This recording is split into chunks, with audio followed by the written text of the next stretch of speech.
Tadi ketua panitia pantun, Pak Kades pantun.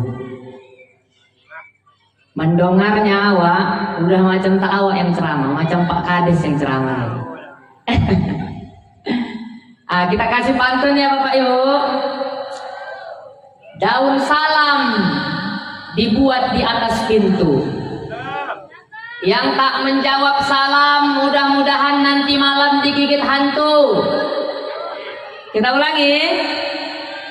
Oke, kita ulangi. Assalamualaikum warahmatullahi wabarakatuh.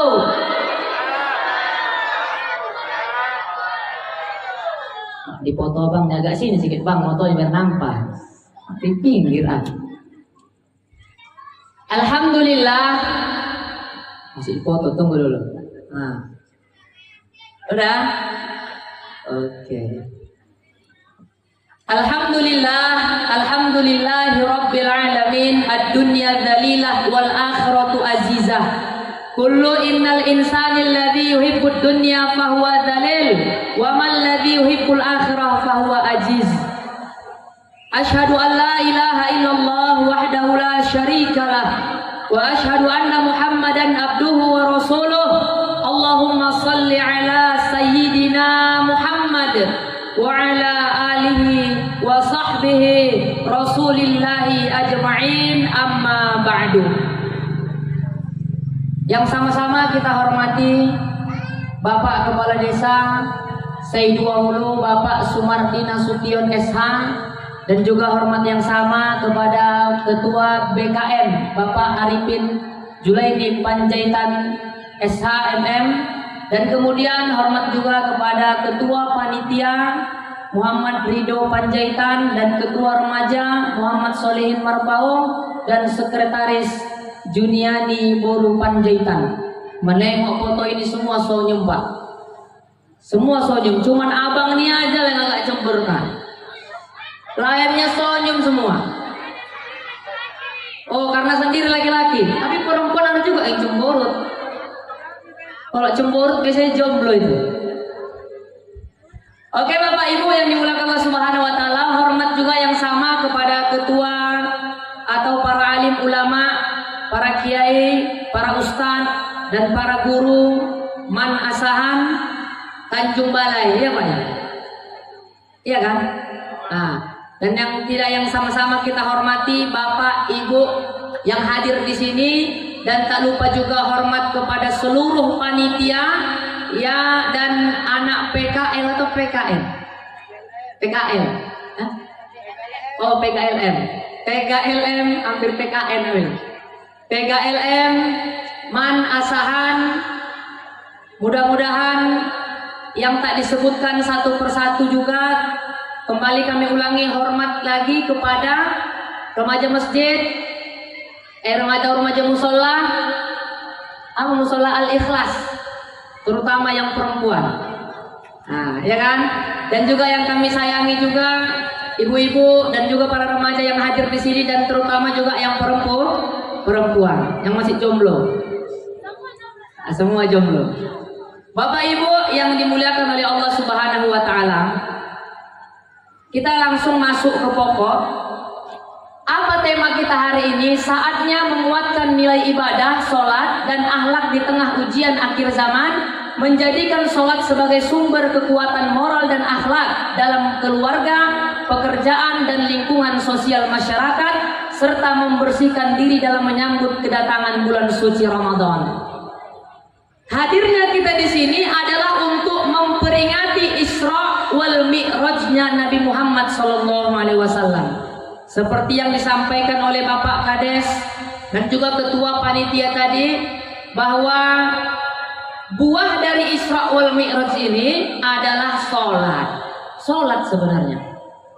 Jadi kita hadir di sini Bapak Ibu untuk menyenangkan hatinya Nabi Muhammad. Kita senangkan hati Nabi Muhammad di dunia, nanti Nabi Muhammad akan menyenangkan hati kita di akhirat. Maka kita di sini hadir bukan karena duduk saja, bukan hanya karena dari rumah datang duduk mendengarkan ceramah, mendengarkan penampilan, mendengarkan sambutan, bukan. tapi di majelis ini ada keberkahan dari Nabi Muhammad Rasulullah Shallallahu Alaihi Wasallam. Datangnya kita ke sini tanda cinta kita kepada Nabi Muhammad. Duduknya kita di sini karena pengorbanan kita untuk Nabi Muhammad. Berharap apa? Berharap supaya Nabi Muhammad juga mengakui kita sebagai umatnya dan menyenangkan kita nanti di akhirat dan mendapatkan syafaat Nabi Muhammad. Amin ya rabbal alamin. Jadi itu tujuan kita Bapak Ibu. Bukan tujuan kita di sini hanya duduk mendengarkan, tidak. Tapi di sini juga mengalir pahala, apalagi ketua panitia yang mendukung program dan acara ini juga banyak mendapatkan pahala yang mengalir. Kata Nabi, man dalla ala khairin falahu mithlu ajrin fa'ilihi. Siapa yang mengikuti menunjukkan suatu kebaikan dan membuat suatu kebaikan, maka dia akan mendapatkan pahala yang besar dan pahala yang tidak bisa dihitung. Maka harapan kita datang di sini untuk cinta kepada Nabi Muhammad. Maka tadi ketua panitia menyampaikan bahwa sama yang dibilang Pak Kades tadi, kalau acara dangdut ya kan Pak, rame katanya. Jadi pernah kita berpikir bahwa gimana kalau kita satukan, habis dangdut ceramah. Tak boleh. Undang biduan siapa? Artis siapa kita undang? Julia Perez sudah meninggal ya. Astagfirullah. Dewi Persik kita undang. Siapa lagi? Inul Daratista. Setelah dangdut nyanyi goyang dumang dia, baru kita buat ceramah. Apa nggak rame? Rame Ustadz, tapi siap nyanyi itu pulang itu orang itu nggak dengar ceramah juga, itu balik semua. Tapi saya disatukan. Kenapa? Karena mereka kenapa tidak datang ke Isra wal Mi'raj ini? Karena tidak ada di hatinya cinta kepada Nabi Muhammad. Ada pun sikit. Kalau cinta kita kepada Nabi Muhammad, senangkan hati Nabi Muhammad, maka Nabi akan menyenangkan hati kita nanti di akhirat. Kalau Bapak Ibu kompak, kayak kata Pak Kades banyak di sini rumah, kalau datang semua penuh gitu, nggak cukup kursi ini, nggak cukup. Maka apa yang perlu kita buat? Tetap istiqomah melaksanakan kegiatan ini sampai hati yang tertutup menjadi terbuka, hati yang gelap menjadi terang, dan orang yang malas menjadi rajin. Maka kalau kita hanya bisa mengajak, ya kan Pak Kades, mengajak, membilang. Kalau mereka mau nggak mau terserah mereka gitu. Karena mengajak bagian dari agama, mengajak bagian dari syariat Islam. Maka kita sampaikan. Maka Bapak Ibu yang dimuliakan Allah Subhanahu wa taala, maka kita bersyukur punya remaja masjid ini, ARMI, Asosiasi Remaja Masjid Musola Islam Seidua Hulu. Para remaja ini pasti isinya ini. Kalau ada atok-atoknya pasti ATMI. Asosiasi OAAMI, Asosiasi Atok-atok Masjid Musola. Jadi para remaja ini Bapak Ibu, kalau sudah rajin ke masjid ini luar biasa ini. Nah, maka kita bersyukur, kita berterima kasih, dan kita bangga kepada remaja-remaji masjid kita ini. Mudah-mudahan mereka istiqomah, amin. Dimudahkan urusannya, amin. Mudah-mudahan yang belum dapat jodoh cepat dapat jodoh. Mak, yang paling kuat itulah dia yang belum itu. Mudah-mudahan saat ini yang masih pacaran putus sama pacarnya, amin. Dan mudah-mudahan yang niatnya baik untuk menikah dimudahkan segala urusannya, amin. Dan mudah-mudahan Bapak Ibu yang hadir di sini yang mempunyai utang lunas hutangnya, amin. Diam, tak ada utang orang semua. Sekali lagi, mudah-mudahan Bapak Ibu yang hadir di sini yang ada utangnya lunas hutangnya, amin. Tak berhutang lah. Jadi Bapak Ibu yang dimuliakan Allah Subhanahu wa taala, jadi kalau kita masuk ke tema ini, artinya ialah sholat. Nah, yang pertama kita bahas tentang sholat. Bentar lagi bulan suci Ramadan, bulan puasa, bulan penuh keberkahan. Maka sholat itu kita jadikan sebagai tiang agama kita. Karena kata Nabi apa? As-sholatu imanuddin, as-sholatu miftahul jannah. Sholat itu kuncinya surga. Dan sholat itu tiangnya agama. Jadi kalau tidak ada sholat kita, kita tidak mendapatkan kuncinya surga. Maka harus dijaga sholat ini. Jangan pula yang di masjid azannya itu imam pun dia. Mau begitu Bapak? Azan dia, imam dia, makmumnya pun dia. Tak ada yang datang. Maka ini yang harus kita ubah. Kita ramaikan masjid-masjid kita. Ibu-ibu juga sholatnya ke masjid juga boleh, di rumah juga boleh. Bahkan sebentar lagi Ramadan ada sholat tarawih. Namanya penyakit kita apa? Sholat qobliyah ba'diyah isah kita malas, sholat tarawih kita ikut. Bapak Ibu, banyakan lagi pahala sholat sunnah qobliyah dan ba'diyah isah itu 2 rakaat daripada sholat tarawih 21 rakaat berserta witir. Banyak pahala sholat sunnah sebelum isya dan setelah isya daripada sholat sunnah tarawih itu tadi. Ada lagi penyakitnya yang lain, sholat isya dia di rumah, tarawih dia ke masjid. Terbalik. Ada pula penyakitnya lagi, sholat tarawih ke di rumah, sholat isya pun di rumah. Sama sekali tadarus baru dia ke masjid minum kopi. Ada lagi penyakitnya terus tak pernah sholat setahun 2 kali, hari raya Idul Fitri dan hari raya Idul Adha. Itu pun masbuk pula dia. Macam-macam. Jadi Bapak Ibu yang dimuliakan Allah Subhanahu wa taala, maka kita ramaikan masjid dan musholah kita ini. Supaya apa? Supaya berkah kampung kita, supaya aman kampung kita, dan supaya Allah Subhanahu wa taala turunkan kebaikan-kebaikan di kampung kita ini. Amin ya rabbal alamin. Jadi Bapak Ibu yang dimuliakan Allah Subhanahu wa taala, sama seperti sholat. Kalau bisa yang azan itu kata Pak Kadis tadi anak muda. Tadi kan ada irama apa kurdi ya?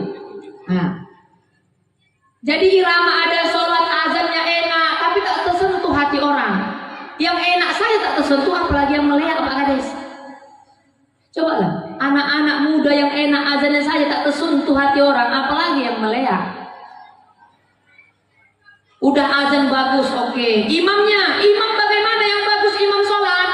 Yang hafal Al-Quran dan yang paham ilmu fikih. Siapa di antara mereka itu? Yang hafal Quran dan paham ilmu fikih. Kenapa? Supaya tahu mana yang membatalkan sholat, mana yang tidak membatalkan sholat. Kadang-kadang Pak, ada juga imam ini, pernah saya sholat di masjid, imamnya pas sudah siap sholat, ditanyanya saya, Ustaz, kalau kentut batal sholatnya? Batal lah saya bilang, tapi pelannya tak bau pula katanya. Mau kentut bau, kentut kuat, pelan, tetap batal. Ada lagi sholat Pak Bu di masjid, imamnya nggak ada yang mau maju imam ini. Allahu Akbar. Datang imam tadi ini dibacalah surah yang panjang, padahal tak hafal dia. Bismillahirrahmanirrahim. Dibacanya surah panjang. Ya ayyuhalladzina amanu. Lupa dia. Ini salah satu syaratnya, tak boleh imam kalau tak menguasai itu surah. Hilang khusyuknya orang. Ya ayyuhalladzina amanu. Tak ada pula di belakang yang nyambut. Tak ada yang hafal ayat ini. Kalau qul huwallahu ahad banyak hafal. Dibacanya lagi ya ayyuhalladzina amanu. Udah gelisah imamnya ini. Terakhir apa kata imamnya Pak Bu? Apa kata imamnya? Woi bantuin lah katanya. Minta bantuin sama makmumnya dia. Apa kata makmum di belakang? Mak Jang aku tak hafal Jang katanya. Kata sebelahnya pula lagi, sholat tak boleh ngomong katanya. Kata sebelahnya lagi, alhamdulillah aku nggak ngomong katanya. Terakhir semua batal. Coba kalau kita mengerti sholat tadi, jangan membaca ayat yang tidak kita kuasai. Jangan, walaupun ayatnya itu saja lebih baik daripada membaca ayat yang tidak kita kuasai. Bahaya, batalnya imam, batal makmum. Gak ada ceritanya imam batal makmum, enggak. Kalau imam saja yang batal, tak disuruh mengganti imam kalau dia batal. Maka jangan. Yang kedua, apalagi sholat ini dalam salah, mata tertutup. Tak boleh juga Bu Pak, mata tertutup. Karena enaknya pula suara imam itu kan Bismillahirrahmanirrahim, ditutupnya matanya.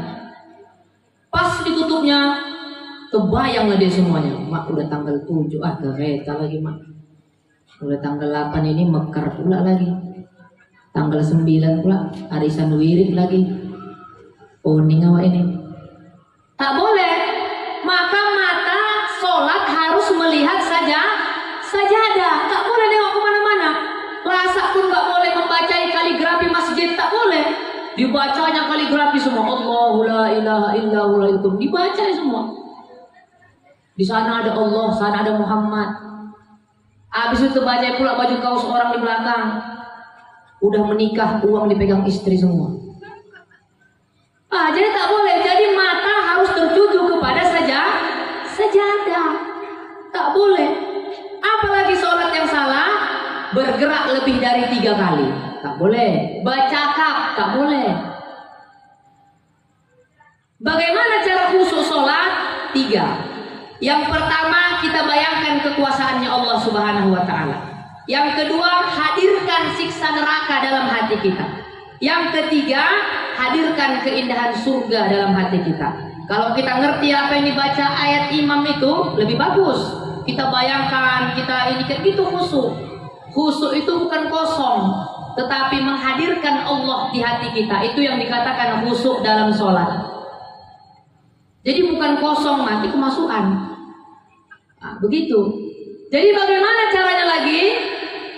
Bapak Ibu punya suami, suruh suami kita ke masjid. Ya Bu, udah jam 10:30 pulang mengantuk ibu ini semua. Saya pun pernah Pak Bu datang ceramah di Ledong, kelambatan saya. Udah semua penampilan, orang sudah menungguin mana ustadznya, mana ustadz datang. Pas saya datang belum lagi duduk, tak sempat minum susu, langsung disuruh naik. Pernah saya begitu. Jadi tadi saya coba datang, rupanya jam 9 dimulai. Jadi Bapak Ibu, Bu, jawab dulu Bu. Mana ibu-ibu? Sini sana. Situ. Oh Bu, sholat itu wajib Bu. Jadi suami kita harus disuruh sholat. Dibilang Bu, Bang, ke masjid lah Bang. Tengok itu Leman itu Bang, yang rajin tuh tengok ke masjid Bang. Kau tak pernah ke masjid. Apa kata suami kita? Kawin kau sama Leman itu kan? Bu, caranya gimana kalau nggak mempan suami kita dibilangin? Dengan cara yang lain Bu. Begitu dia mau ngapain dia main HP. Ibu lewat, pura-pura ibu azan. Allahu Akbar. Kayaknya udah azan lah itu Abi. Begitu. Apalagi waktu dia tidur, dibangun ibu. Kalau suami ibu sholat subuh masih tidur, dibangun deh. Yang pertama pegang jempol kakinya, bang bangun, bilang. Bisa Bu? Kalau nggak bangun juga Ustaz, naikkan sedikit kaki tangan ibu ke betis. Bang bangun bang. Nggak bangun juga Ustaz, naikkan sedikit lagi ke paha. Bang bangun bang. Tak bangun juga Ustaz, naikkan sedikit lagi Bu. Apa yang bangun? Bangun itu bapak itu Bu. Bangun bapak itu. Beda buat kali sudah. Bangun itu bapak ibu, sholat dia berjamaah. Jadi sholat ini mau tua ataupun muda wajib, selagi dia sudah balik. Bapak ibu punya anak juga disuruh juga sholat. Oh nak, sholat ke masjid. Ayah tak sholat. Nanti anak dulu. Yang itu. Jadi apa lagi Bu? Sholat itu harus dibiasakan. Harus kita biasakan. Nggak boleh kita, ada rezeki sholat, ada waktu luang sholat, ada ini sholat. Enggak, harus dibiasakan. Karena inilah syariat Islam Bu, inilah pegangan kita. Datangnya pun kita di sini Bu, karena cinta kita kepada Nabi Muhammad. Dan mudah-mudahan kita Bu yang hadir di sini bukan hanya berkumpul di sini, tapi juga berkumpul di surganya Allah Subhanahu wa Ta'ala. Amin ya Rabbal Alamin. enak Bu kalau kita sudah berkumpul Pak di surga. Bapak mau kan bersatu sama ibu itu di surga kan? Pak, mau Pak? Diam aja. Ibu mau Bu bersatu sama bapak itu di surga?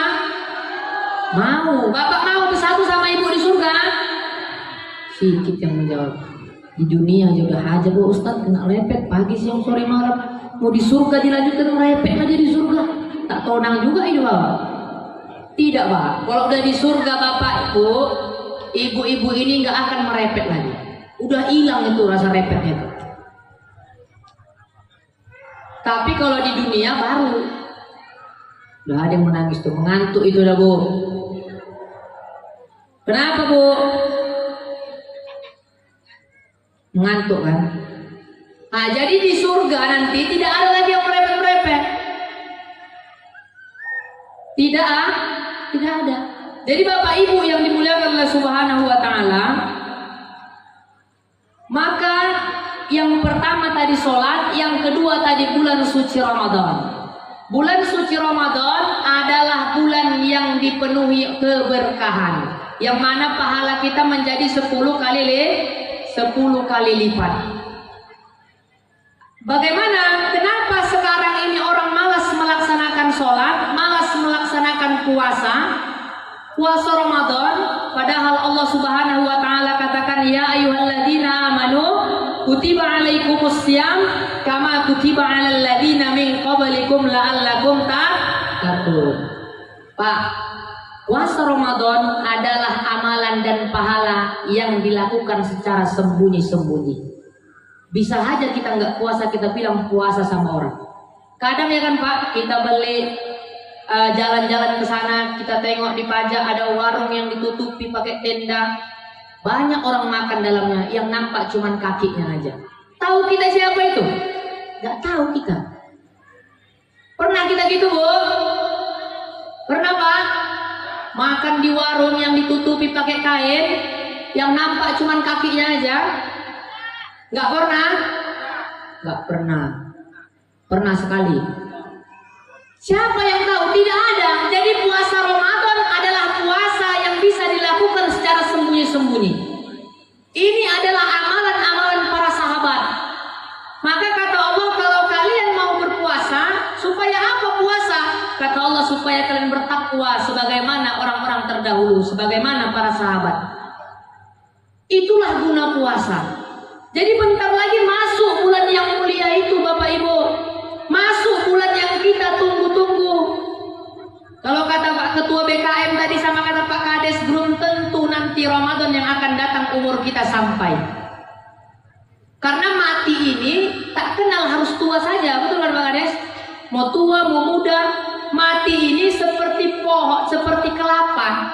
Ada yang udah tua, jatuh. Yang muda masih jatuh, kelapa muda jatuh, kelongkong jatuh. Begitulah mati itu. Nggak tahu dia mau tua enggak. Ada yang Pak Kades udah tua tak mati-mati. Sampai ditunggu-tunggu atau tak mati-mati. Bahkan yang muda yang mati. Jadi makanya Ramadan yang akan datang belum tentu kita ada. Maka Ramadan ini kita jadikan sebagai Ramadan terbaik kita. Baca Al-Quran hatam 1 juz 1 bulan. Dan juga Bapak Ibu dalam tadarus, yang lain mendengarkan, saat yang lain juga mengkoreksi. Jangan malu-malu sogan-sogan. Bismillahirrahmanirrahim. Maaf Pak Bu, salah itu. Alif Lam Mim. Maaf Bapak Bu, salah itu. Maaf Bu, salah. Begitu, jangan salah dia dibanting aja, yang penting hatam lah, biar cepat. Udah yang kawan ini ngaji salah-salah, hurufnya salah-salah, yang penting hatam, nggak boleh. Jadi yang lain juga harus mengoreksi. Ustadz pernah kami tegur, Ustadz berkelahi pula orang itu di masjid. Nah ini yang bahaya.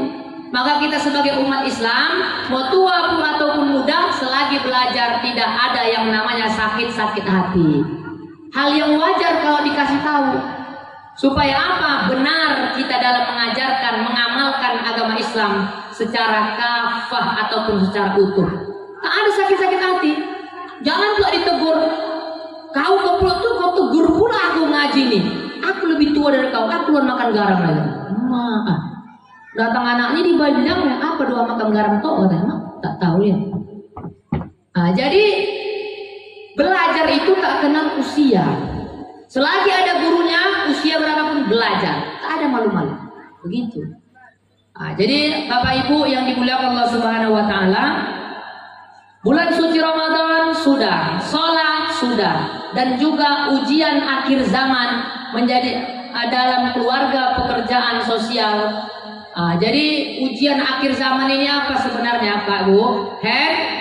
Handphone. Handphone inilah ujian akhir zaman yang sebetulnya. Banyak yang tak bisa kita lihat, tetapi terlihat di handphone. Apalagi di aplikasi namanya TikTok. Kenapa Ibu? Scroll, tengok ke bawah, tengok. Apa yang kita lihat di situ? Perempuan ngapain? Tahu orang itu joget, Ustadz nengok juga, terlihat Pak. Cuma lagi kan? Habis itu langsung naik kan ya? Terlihat Bu. Inilah sebenarnya yang merusak. Tapi kalau mereka menjadikan handphone, ujian akhir zaman tuh ini, menjadikan handphone sebagai nilai yang positif, maka luar biasa Bu. Mau azan, ada iramanya di YouTube. Mau qori, ada iramanya di YouTube. Mendengarkan ceramah, ada di TikTok. Kalau digunakan sebagai nilai-nilai positif, handphone ini sangat-sangat membantu dan bermanfaat. Tapi kalau dinilai untuk negatif, maka handphone ini menjadi perusak akal, cara berpikir anak-anak kita. Maka ini harus kita jaga Bapak Ibu. Bagaimana caranya? Kalaupun di rumah kita batasi handphonenya. Jadi jangan sampai kita buat anak kita dibiarkan sampai jam 1, jam 2 malam nggak kita tengok, main handphone saja. Main game pula lah dia. Welcome to Mobile Legend. Sama-sama. Main FF pula orang itu. Game tak ada pintu. Iya kan? Main FF orang itu. Tak ada pintu, tak ada jendela, main lompat aja masuknya. Jadi, Ustadz kok tahu katanya? Iya, nengok sering.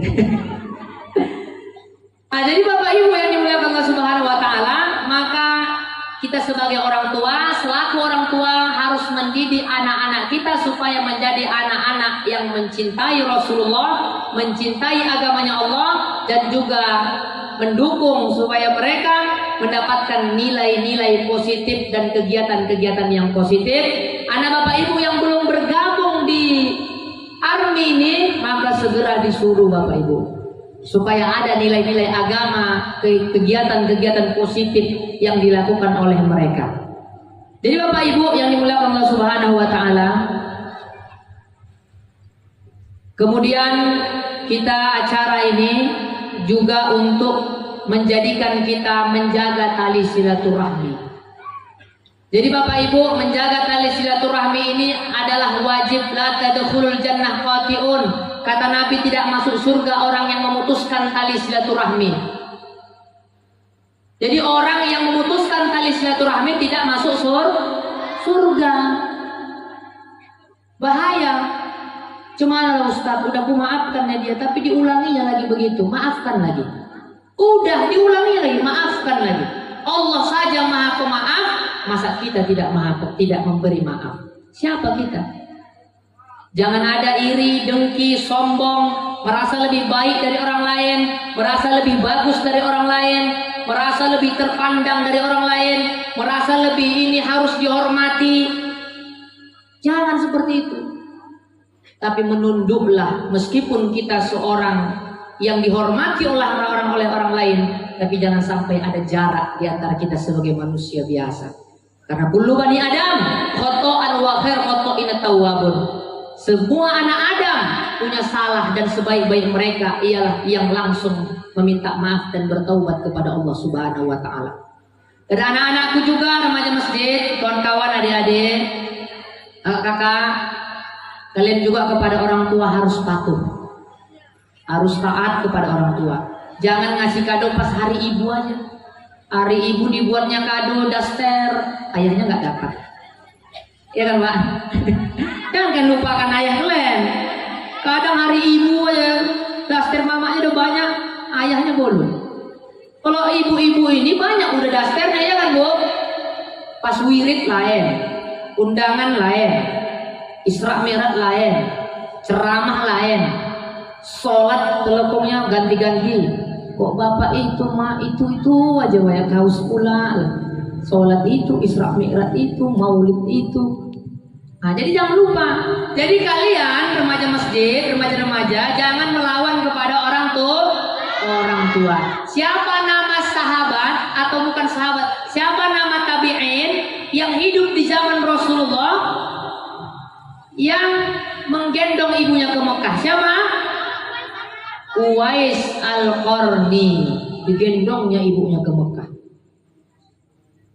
Ada di sini kita gitu. Oma Ustaz tak bisa, omaku gondok Ustaz, patah pinggang keluar. Uwais Al-Qarni itu pun berlatih, naik turun gunung, naik turun gunung, naik turun gunung, supaya bisa menggendong mamanya ke Mekah. Kita nggak mesti harus kayak gitu. Kenapa? Sampai simpang kawat ada patah pinggang kita kan. Jadi Bapak Ibu yang dimuliakan Allah Subhanahu wa taala, anak-anakku, jadi surga itu di bawah telapak kaki ibu. Al jannatu tahta aqdamil ummat. Surga itu di bawah telapak kaki ibu. Siapa yang menyakiti hati ibunya sampai menetes air matanya, maka kata Nabi, surga bukan miliknya. Orang yang sudah kehilangan mama dan ayahnya, maka pintunya masuk surga semakin jauh. Jadi Bapak Ibu, kalau masih ada mama, masih ada ayah, berarti pintu surga dekat. Tapi kalau sudah tak ada, semakin jauh pintu surga dari kita. Kenapa? Karena salah satu jalan menuju surga tercepat adalah melalui orang tua kita. Ridha Allah fi ridha walidain, wa sukhtullah fi sukhti walidain. Ridhonya Allah tergantung kepada keridhaan orang tua, dan murkanya Allah tergantung kepada kemurkaan orang tua. Bapak Ibu, saya pernah ngisi ceramah di Mutiara ya. Ada satu jamaah menanya kepada saya, tanya jawab, Ustaz, bagaimana hukumnya tak cakapan sama mama kita selama 12 tahun? Berapa tahun, Bu? Apa nggak sakit hati mamanya itu, Bu? Ibu di sini tak nampak. Sakit, Bu? 12 tahun, Bu. Saya nggak tahu kalau dia anak yang durhaka kepada orang tua. Saya pikir dia hanya menyampaikan kata saja, pertanyaan. Saya bilang lah, Bu, Pak, wallahi, saya bilang, tempat anak itu di neraka jahanam. Kok aku malaikat maut langsung kucabut nyawanya. Tersinggung dia, Pak, Bu. Apa yang Ustaz katanya? Begitu pula Ustaz menjawabnya katanya. Kasih motivasi kayak motivasi apa? Suruhnya kasih motivasi. 12 tahun Bapak Ibu tak cakapan sama mamanya. Saya tanya, rupanya gara-gara apa, Bu? Cuman satu, gara-gara mamanya polit. Polit katanya. Coba Bapak Ibu, ada anak kita di sini, nauzubillah min dzalik, summa nauzubillah. Betapa sakitnya hati orang tua, Bapak, anak-anakku dengarkan. Kalian tahu apa yang paling sakit di hati orang tua kalian? Tahu? Bukan ketika kalian gagal dalam sekolah, itu sakit tapi sedikit saja. Bukan kalian gagal menjadi sesuatu yang dia inginkan. Kalian pengen jadi polisi, polwan, mama kalian pengen jadi dokter, tapi nggak tercapai, kalian gagal. Sakitnya itu sedikit aja. Tetap kalian diakui sebagai anaknya, tetap cinta kepada kalian. Apa yang paling sakit yang dirasakan oleh kedua orang tua kita? Apa? Ketika anak yang dibesarkannya, anak yang dicintainya, anak yang dikandungnya, anak yang diberinya makan, anak yang pagi, siang, sore, malam dia besarkan dengan cinta dan kasih sayang. Bahkan kalian tahu banyak sekali keinginan yang ditahan oleh mama kalian demi kalian. Betul, Bu? Banyak sekali keinginan yang ditahan oleh ayah kalian untuk kalian. Begitu cinta dan sayang kasihnya dia kepada kalian? Apa yang membuatnya sakit? Ketika kau lawan dia, kau sudah mulai mengutarakan, malas aku. Dia beritahu, sakit kalian. Kalau sampai kalian seperti itu, kata Nabi, surga bukan lagi milik kalian. Allah tutup pintu surga untuk anak yang durhaka kepada orang tuanya. Jadi hormat kepada orang tua bukan hanya hari ibu saya, bukan hanya ulang tahun mamanya saja, bukan, tapi setiap hari adalah hari ibu. Cinta kita kepada ibu kita menandakan berterima kasih kita kepada Allah karena telah menghadirkan wanita yang mulia, orang tua yang bisa membela kita di saat kita betul-betul salah. Nggak ada yang mau membela kita, Pak Ibu. Masih ingatkah Bapak dan Ibu waktu Ibu masih kecil? Ingat? Ketika Ibu dimarahi oleh orang lain, siapa yang membela kalau bukan ibu kita dan ayah kita? Ketika kita direndahkan oleh tetangga, kita direndahkan oleh saudara, ada ibu kita yang lantang mengatakan, "Hada, ini adalah waladi, anakku yang kusayangi." Di saat sudah ketahuan kita salah, Bapak Ibu, salah loh. Orang semua menganggap kita sebelah mata, ibu kita tetap memberikan semangat kepada kita. Ada orang seperti ini. Di saat kita gagal dalam satu hal, orang lain meninggalkan kita. Ibu kita, orang terdepan yang sangat untuk mendukung kita. Udahlah itu nakku. Pernah kita berpikir, maka harus kita patuh kepada kita punya orang tua. Jangan pernah kita lawan. Kalau ibu, bapak pikir sekarang kita sudah dewasa, Pak Bu ya, sudah punya anak sekarang.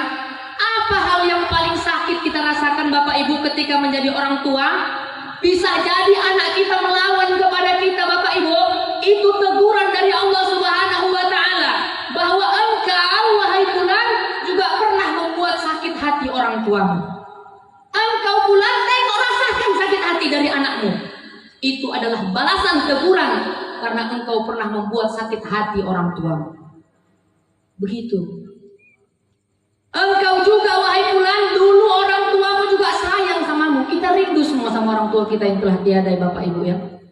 Rindu kita. Kita ingat dulu kita digendong, kita disayangi, kita dicintai, kita dibelikan baju. Rupanya sekarang dunia itu sudah tidak ada lagi mereka. Tak mungkin kita jumpa lagi.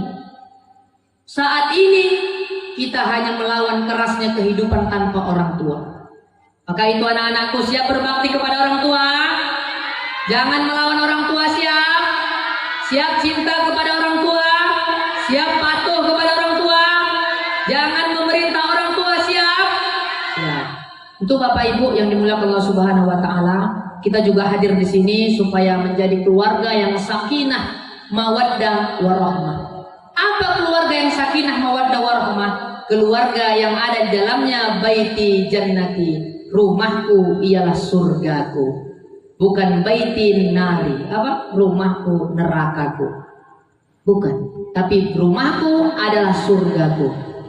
Jadi Bapak Ibu, Bu, kita sama suami tak boleh melawan, betul Bu? Kok dibilang gini tergantung suaminya, Ustaz, katanya. Nengok suaminya juga, katanya. Tak boleh melawan sama suami, nengok suaminya, katanya.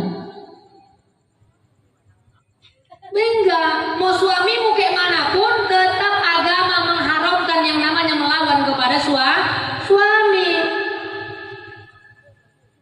Kenapa? Karena kata Nabi, sungguhnya wanita tidak boleh suaranya lebih keras daripada suara suaminya. Bapak Ibu, Bu, tidak boleh suaranya lebih keras daripada suara suaminya. Jadi kalau manggilnya, Bang, oh Bang, apa kata suami kita, Bu? Ama, aku pokak deh, kuat kok sedikit manggil.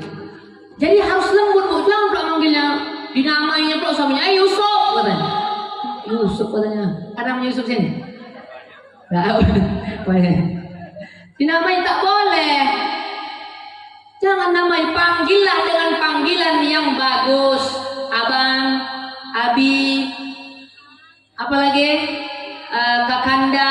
Jadi jangan manggil-manggil yang tak bagus. Ustaz, lebay lah Kakanda, Ustaz. Alah dulu pacaran tak ada lebay-lebay ya kan? Pacaran dulu nggak ada lebay-lebay. Ini banyak yang pacaran manggil abi umi. Oh nggak ada, nggak ada. Hah? Dulu. Nah dulu. Sekarang udah lebay. Panggil dengan panggilan yang bagus. Jangan pula manggil nama. Udah tuh panggilan yang nggak disukai suaminya pula. Karena suaminya kayak trompet dipanggilnya trompet. Jangan. Nah, jadi jangan seperti itu. Jadi Bapak Ibu, keluarga sakinah mawaddah warahmah harus kita buat sendiri, bukan dibuat oleh orang lain. Bagaimana caranya? Kita Bu, dengarkan ada satu kisah Bu di zaman Rasulullah SAW. Namanya Siti Mutiah. Siapa namanya? Siti Mutiah. Kata Rasulullah kepada Fatimah, wahai Fatimah, sanalah engkau mintalah doa kepada seorang wanita namanya Siti Mutiah. Kata Fatimah, siapa ini Siti Mutiah ini? Pak Bu. Akhirnya Siti Fatimah datang membawa Sayyidina Hasan. Assalamualaikum, kata Mutiah. Waalaikumsalam. Man, siapa? Ana Fatimah binti Rasulullah. Saya Fatimah bin Rasulullah. Ma'aman, sama siapa? Kata Mutiah. Ana ma Hasan. Saya ma Sayyidina Hasan. Oh maaf, suamiku lagi tidak ada di rumah. Tak boleh masuk rumah karena suamiku tak ada di rumah. Kalau engkau boleh masuk wahai Fatimah, tapi Hasan tidak boleh. Aku harus izin dulu sama suamiku. Ini satu pelajarannya Bu. Kalau bapak tuh tak ada di rumah, tidak boleh menerima tamu ke dalam rumah. Assalamualaikum, siapa? Pak Kadis, ada Pak Kadis ini. Siapa? Bapak Lurah. Apa itu Pak? Ada bapaknya? Nggak ada Pak. Oh ya adalah. Oh sama saya dia nggak mau Pak sama ibunya. Jangan. Tidak tidak boleh. Setelah itu besok kembalilah kata Mutiah tadi. Besok kembali lagi Fatimah. Assalamualaikum man, saya Fatimah. Sama siapa? Hasan dan Husain. Kata Mutiah ini, maaf, Hasan sudah izin sama suami. Kata suami iya, Husain belum. Padahal Hasan Husain ini masih kecil loh Bu. Masih belum balik lagi. Akhirnya besoknya izin, datang lagi. Siapa? Fatimah. Sama siapa? Hasan Husain. Oh ya, udhul, masuk. Masuklah pula Fatimah ini. Dilihatlah Bu bajunya, rumahnya biasa-biasa aja ya. Nggak ada ini yang bagus-bagus kali gitu kan. Nggak adanya yang mencolok-colok kali. Kenapa Rasul nyuruh minta doa dan ini salah satu wanita penghuni surga? Kenapa ya? Ditengok sama Mutiah sama Fatimah nggak ada. Ditengoknya dalam lemari ada 3 benda yang disimpan oleh Mutiah. Apa yang pertama? Cambuk. Yang kedua, sapu tangan. Yang ketiga, gunting. Apa Bu yang pertama? Cambuk. Yang kedua, sapu tangan. Yang ketiga, gunting. Ditanyalah sama Fatimah karena penasaran. Kayak kita lah masuk rumah orang nengok foto. Ini siapa foto pengantin aku lah? Sini kok kurus, ini kok gembrot ya gitu. Gitulah kita penasaran. Akhirnya kata Fatimah, wahai Mutiah, ini apa 3 benda ini? Apa kata Mutiah?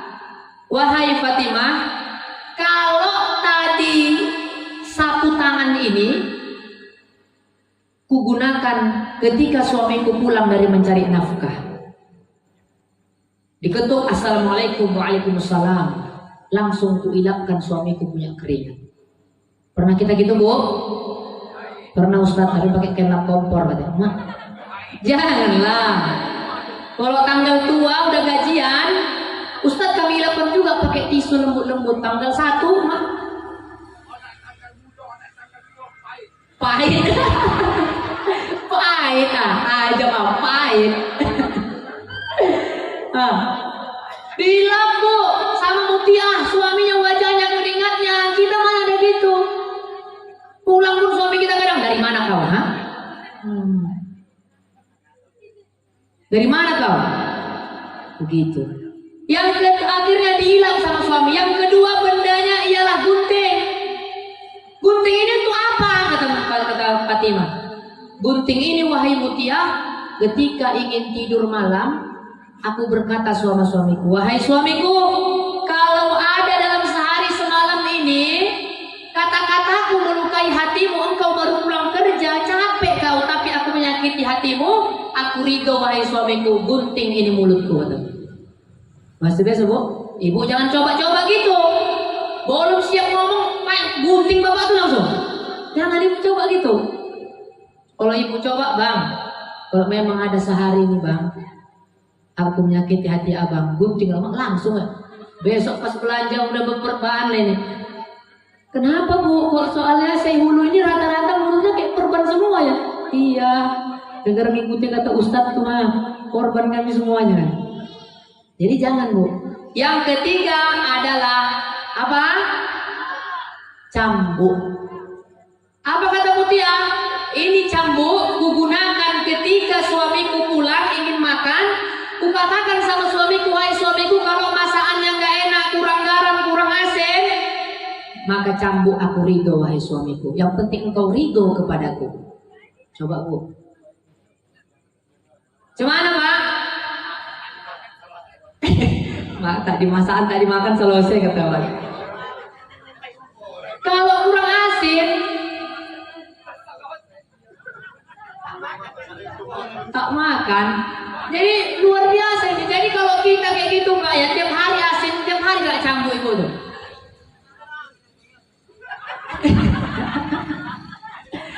Nah, jadi apa yang harus diambil dari sini pelajarannya?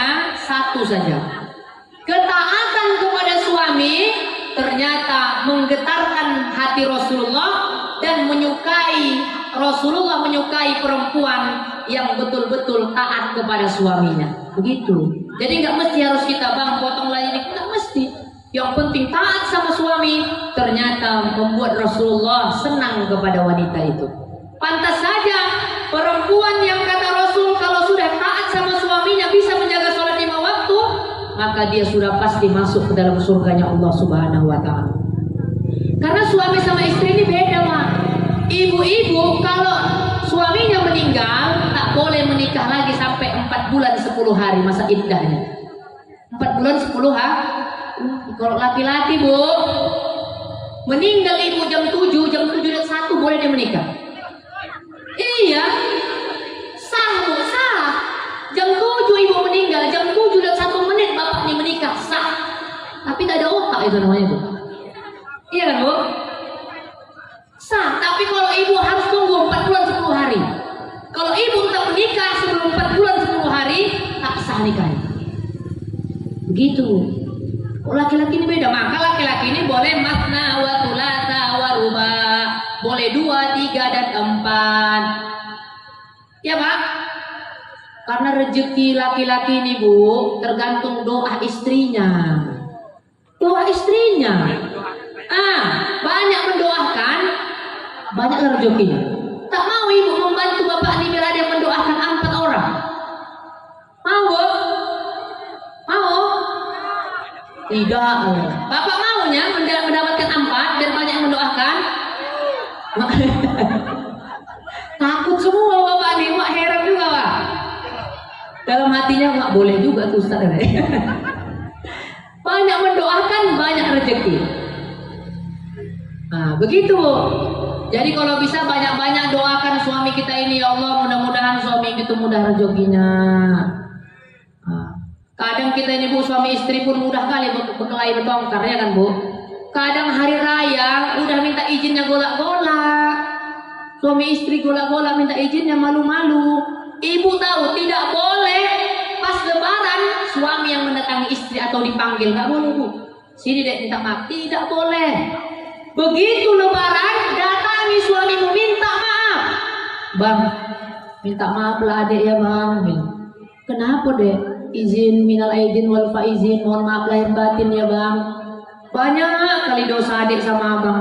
Abang tahu bang, sebenarnya gaji yang 4 juta itu bang cukupnya bang. Tapi karena adik berikanlah pula angsuran daster 3 kali bayar, periuk 2 kali bayar, terus adik beli tupperware lagi ya, jadi habis lah bang. Udah itu adik ini sering main arisan. Begitulah, minta maaf. Kata suaminya pula begini, iya abang pun minta maaf lah ya dek ya, sebenarnya gaji abang pun 7 jutanya. Bukan 4 juta. Jadi bang 3 juta lagi kemana? Abang kasih janda semula dek. Aduh, berkelahi lagi. Jadi minta maaf tak perlu disebutkan bu, kesalahan kita pak, tak pernah, tak perlu, tak usah kita sebutkan. Minta maaf atau minta izin kalau pak izin, udah selesai. Ya nggak disebutkan sebenarnya aku yang melempar ayamku sampai pincang, tak usah. Minta maaf lah aku yo, tak usah. Aku yang menyebarkan aib-aib kau, minta maaf aku, tak usah. Udah cukup sampai dan maaf udah, nggak usah pakai dibiarkan semua kesalahannya. Makin berkelahi. Lagi suami istri ini kan, ayah udah minta izin minta maaf selesai, iya abang pun begitu nangis-nangisan, lah suami istri ini bapak ibu nangis-nangisan ya kan, sampailah pula udah siap itu bertengkar lagi gara-gara mau ke rumah siapa luan. Allahu Akbar, kok tidak gara-gara lama bersiap, baru lagi lebaran pertama malaikat itu pun gini, yang coba aku nyata dosa kawan nih katanya, baru izin-izinan udah berkelahi lagi gara-gara lama bersiap dan rumah siapa yang mau didatangi. Cobalah. Jadi Bapak Ibu yang dimuliakan Allah Subhanahu wa taala, maka kita itu menciptakan keluarga yang sakinah, mawaddah, warahmah. Supaya apa? Supaya hadirlah baiti jannati, surgaku, rumahku adalah surgaku. Bapak Ibu yang dimuliakan oleh Allah Subhanahu wa taala, sudah jam 11 ya. Jadi terakhir Maulid Isra wal Mi'raj Nabi Muhammad ini adalah bentuk cinta kita kepada Nabi Muhammad, supaya generasi kita menjadi generasi yang cinta kepada Rasulullah Sallallahu Alaihi Wasallam. Ayo apa ada situ anak-anak di belakang? Ada yang berani maju? Ustaz mau nanya. Ada? Nggak ada? Nanya tentang Rasulullah. Ada anak-anak yang berani maju? Terakhir karena udah jam 11 lewat. Ada? Tak ada anak-anak omak-omak enggak ya? Ada anak-anak? Ini ada ini siapa namanya? Itu megang kursi tuh. Atau remaja masjid boleh? Ada yang mau maju? Nggak ada? Ada yang mau maju? Nggak ada? Nggak ada yang mau maju? Jadi nggak ada anak-anak ya? Ya nggak ada. Ya, kita selawat lah Bapak Ibu ya. Allahumma sholli ala sayyidina, sama-sama Ibu. Madin ibbil qulubi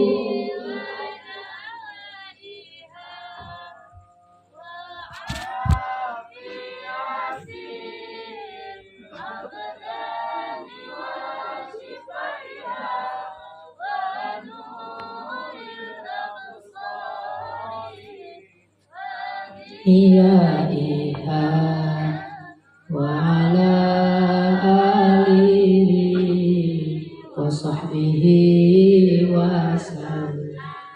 Oke, mungkin hanya ini dapat disampaikan. Bila terdapat kekurangan, mohonlah kiranya dimaafkan.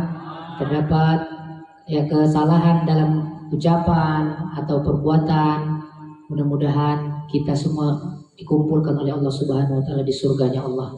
Amin ya rabbal alamin. Saya akhiri. Assalamualaikum warahmatullahi wabarakatuh.